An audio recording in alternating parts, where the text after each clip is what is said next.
Да, у нее близко струны стоят. Ну и вот, возвращаемся к этому инструменту. Значит, что у него случилось так для ясности? Просто фабричный, на фабрике ему сделали немножко, этот анкер был коротковат. Он был где-то вот посюда. Это мне пришлось что сделать?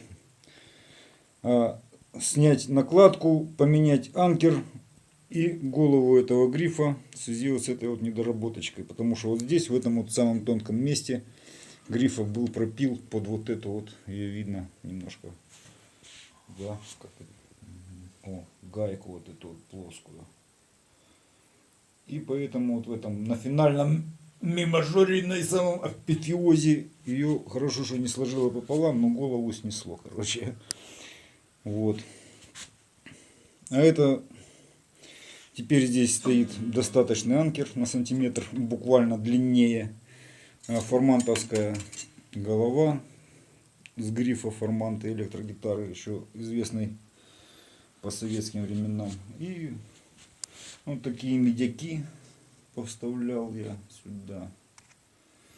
И здесь вот на эти болты усиливающие. Ну что, это кусочек заводской краски остался с этого бока. Вот.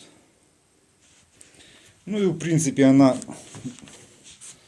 немножечко скрыта еще белой флуоресцентной красочкой, чуть-чуть прыснута для яркости при особом освещении.